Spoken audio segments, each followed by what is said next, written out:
Hello, my name is Keshwani. It's Keshwani, Keshwani. We are here because we want to prepare for GMAT. We have been solving GMAT math problems out of this book here, GMAT Review, the official guide, the 13th edition. If you do not own this book already, purchase one immediately. You're going to need it. The problem that we are about to solve is the one that you will find on page number 177. Please turn to it. Page 177, the very first problem in the second column, number 178.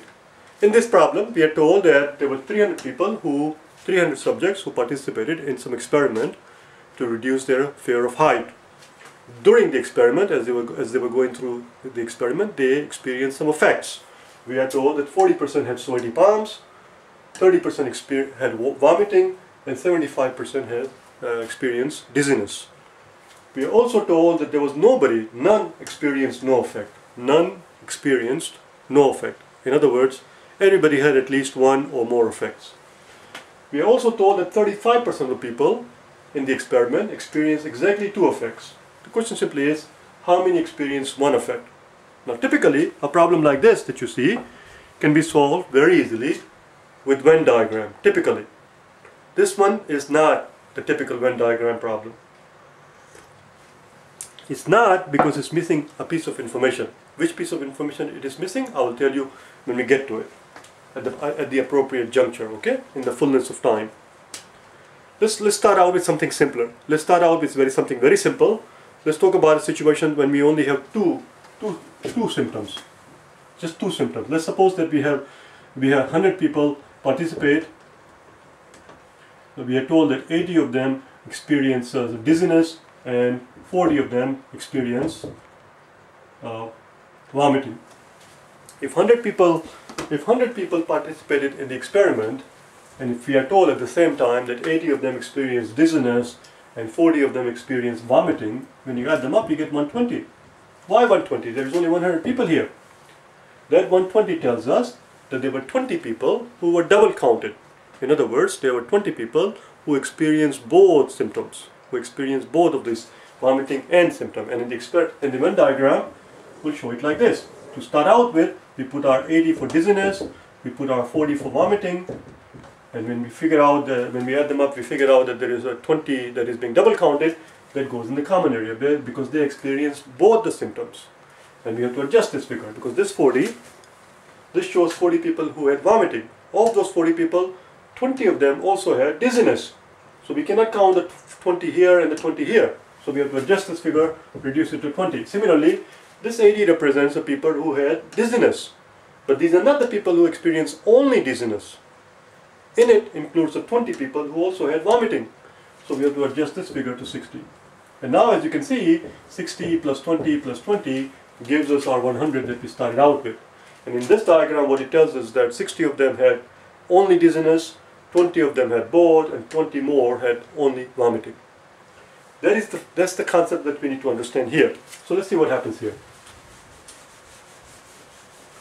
So if you add them all up, now before we do anything else, okay, one more thing before I forget it. When you're taking the exam, you have to learn to be independent. You have to learn to realize when they're having fun with you and when they're giving you information which is of real worth. A lot of the times they give you information, they give you stuff in the problem because they're just having fun with you. They just want to annoy you. Here, having 300 people in the experiment serves absolutely no purpose whatsoever. What it will do is that if we were to keep this as 300, we're going to have to spend our time to figure out 40% of 300, we're going to have to figure out 30% of 300, 75% of 300. You don't want to do that. You want to sit there and say, the hell with it. We're not going to have 300 people. We're going to cut the strings. We're not going to be puppets. We're not going to dance just because they pull the strings. We're going to have only 100 people. And all of a sudden, we no longer have to deal with this percentage part. That's it. Because these numbers are percentages now. Now what we're going to do at the end, when we finally have our answer, when we finally answer the question, how many have experienced only one effect, when we have our answer, we just multiply it by 3. That's all. It's much easier to do than carry this 300 all over the place. So let's add them up. So here we get 5, here's 4 plus 3 is 7 plus 7 is 14, What does this 145 tell us? There are only 100 people in the experiment. Here we get 145. What does it tell us? This tells us that there are 45 people experience 2 or all 3 effects. In other words, 45 are either double or triple counted.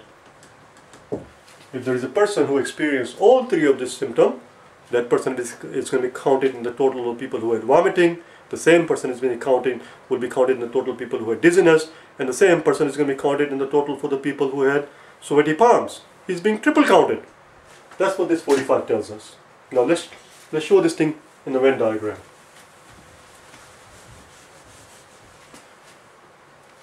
Here's what's going on. Let's do it on the top here. We already have our here sweaty palms, vomiting, and dizziness.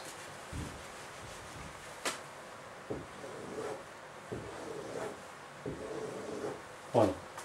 So here's our sweaty palms, which is 40.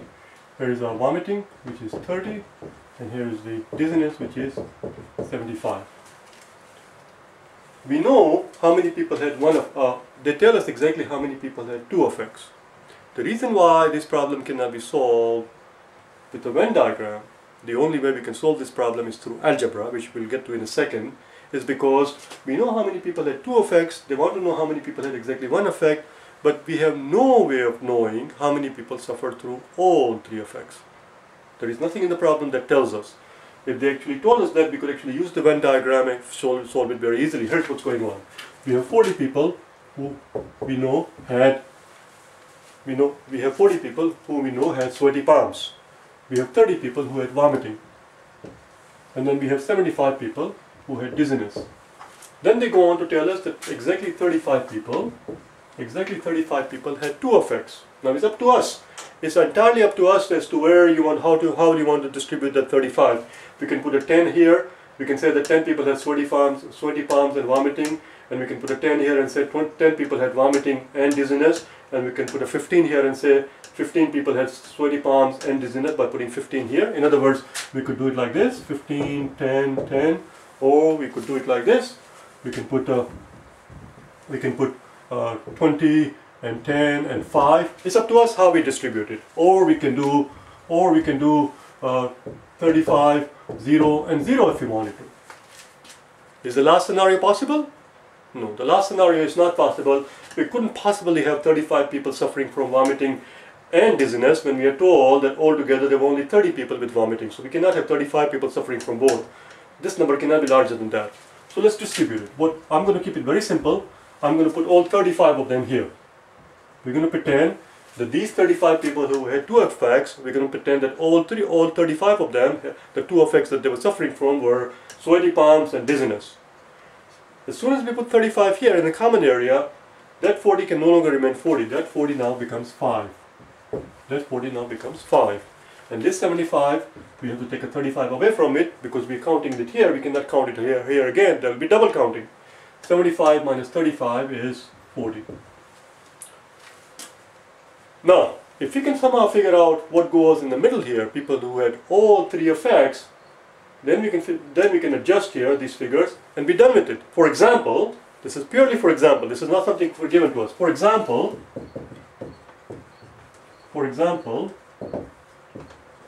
if we were to assume that 5 people had all 3 effects. If we were to assume that, watch what happens. If we were to assume that 5 will go in the middle here, and now we have to adjust all the figures. This 30 is no longer 30 because out of those 30, 5 of them are here, so this has to be reduced to 25. Similarly, this 40 will no longer remain 40 because that we have taken those 5 people. Out of those 40 people who are dizziness, we just found out that they were suffering from all 3 parts. So this 40 has to be has to be reduced to 35. And similarly, this 5 will disappear altogether, it will become 0. Because those are the people who had all 3 of x. And when they had all 3 of x, they were already in these figures.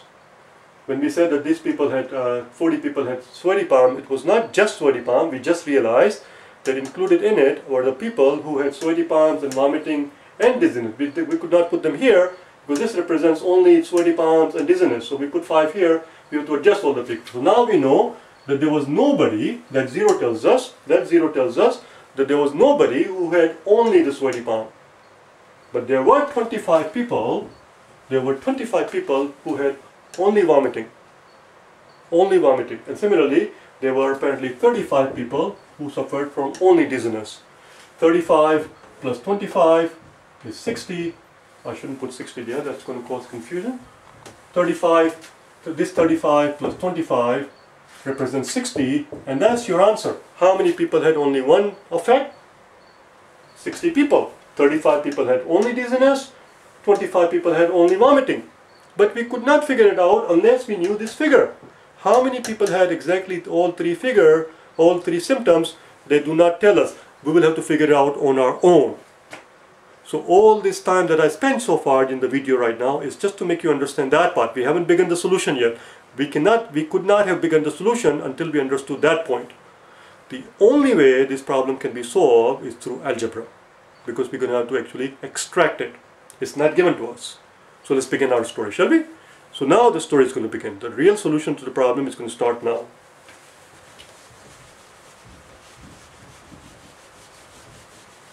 I'm going to erase all of this thing. We don't need it anymore. It's just occupying room here. So here's our solution. Let x be the number of people who had only one effect.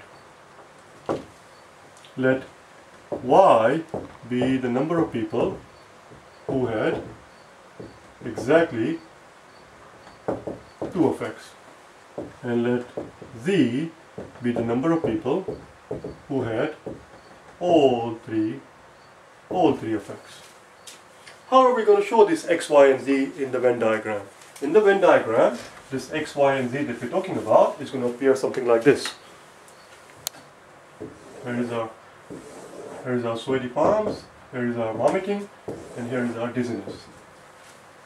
The x, the number of people who fall in this category, the x encompasses all the people that you see here. We have to go slowly, take our time so that it comes out nicely, otherwise it's going to look messy.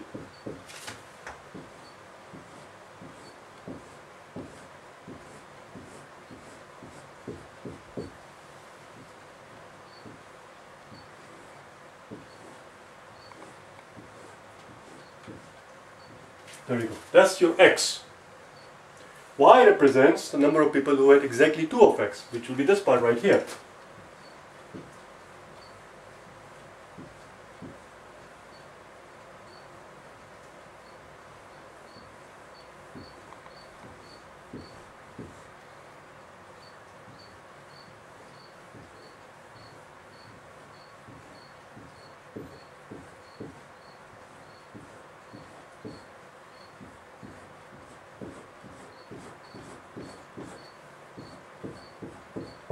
Voila, that's your y. So our x here, our x is this region. Our y is this region. And finally, z represents the people who had all 3 effects, which is right here. That's our z. And if we were to add them up, we better get our 100. 100 equals x plus y plus z. That's our first equation. Now notice what we know here. We already know what y equals to. They tell us in the problem that exactly 35 people had 2 effects. So we know they're telling us what y is. Y is 35. We can put it in here, y equals 35, and we get x plus z equals 100. X plus z equals 100 minus 35, which is 65. That's our first equation. But of course we can't just have one equation. We cannot solve for two variables with one equation. We need one more equation. Where is the other equation is going to come from? The other equation is going to come from this way. That's it. We're done with this part. I'm going to get rid of it. X number of people had one effect. Y number of people had two effects. Those people are being counted twice. So if you were to take 2 times that amount and add to it the people who had all 3 effects, who are being counted 3 times right here, if we were to add up this part, we will get our grand total of what it was of 145. 145 tells us the fact that 40% had sweaty palm, 30% had vomiting, and 75% had dizziness. It adds up to 145. And that 145 includes, this 145 includes people who had 2 effects who are being counted twice. And because they are counted twice, we take the number of people who had both 2 effects multiplied by 2, and that will represent the total figure that appears wherever, well, not here, this is just each individually. And finally, people who had all 3 effects, that's the Z part, we take 3 times that amount, and when we add them up, we'll get our grand total here. Because as we said in the very beginning, that 45 represents the people who had 2 effects and 3 effects, all 3 effects. That 45 represents that part. So that's our second equation. This is the biggest hurdle most people will have, figuring out this part. This part was relatively easy actually, but figuring out that part was the part. We are ready to go. Just like here, we substituted y for 35 for y because we are told y equals 35. We are told that 35 people had exactly 2 effects. Just like that, we're going to put it in here and simplify before we get going. So x plus 2 times y plus 3 times z equals 145. And therefore, x plus 3 times z equals 145 minus 2 times 35, which is 70. 145 minus 70 will give us 75. Voila. This is our second equation. This is our equation 1. And that's all. The rest is downhill. We have 2 linear equations and we solve for z. We can solve for x. Oh, sorry, we have to solve for x. We are interested in x. We want to know how many people had exactly 1 effect. But here, from these 2 variables, we can also figure out how many people had exactly 3 effects. Just be patient. We're almost there. In case you are asking yourself, how the hell is anybody supposed to solve this problem in a matter of 2 minutes in the real exam? Well, I cannot answer that question. It is the GMAT, and if you want to get in the decent MBA, you have to take the GMAT. And as they say, as the cliche goes, it's the only game in town. You either join it, you either beat it or join it. You can't beat it. You need the GMAT. Most MBA program will require it. So that's what it is. This is part of the exam. It is doable. This problem is doable within 2 minutes for somebody who knows exactly what's going on in this problem. But somebody who doesn't know, which is why you're watching this video, to learn the material, which is why I go very slowly. We take our time. Because as I've explained many times in the past, we are not here, I'm not here to actually show you how the problem to a solution. I'm not here to just simply solve the problem. We are here to learn how to solve it. Those are 2 separate things here. I could actually stand here and just solve the problem on the blackboard, facing the blackboard, just talking to myself, but you won't get anything out of it. Anyway, we're almost done. We're almost there. These 2 linear equations, you know how to solve them. That's it. The rest is downhill, as I said. Again, let's erase everything that we don't need, and we're going to start from the top. So we're going to take our equation 1 right here. We're going to multiply it by 3. Why do we want to multiply it by 3? Because I have 3z here. So if we can multiply this by 3, we can get 3z and knock out the 3z because we are interested in solving for x. So here's our equation 1 times 3. Equation 1 times 3 is going to give you 3x plus 3z plus 3z equals 65 times 3, or 3 times 65. So if you multiply this equation by 3, you get 3 times x, we get 3 times z, and you get 3 times 65. It's the same exact equation being multiplied 3 times, that's all. And underneath it, we're going to put down our equation number 2. Equation number 2 tells us that x plus 3z equals 75. We are almost there. as they say, you can almost see the light at the end of the tunnel, as the saying goes. So this is plus. When you're subtracting one equation from the other, my habit is always from the very beginning is to go through the entire thing and convert sign everywhere in the beginning, right there. This positive becomes negative, this positive becomes negative, this positive is going to become negative. So now we have 3x minus x, that gives us 2x, and here positive 3x and a negative 3x is going to cancel out, which was the whole bloody point. And here we end up with 3 times 65. 3 times 65, let's see, 3 times 60 we know is 180. 180 plus 15 is going to be 195. 195 minus the 75 is going to give us 120. If 2x equals 120, x equals 60. Now remember, 60 is not the answer. In the problem it says that we have 300 people in the experiment. We did not work with 300, we worked with 100. Therefore, the correct answer is 60 times 3. That's it. 180 people experience only one symptom. Let's find out what z is. I'm curious. What is z?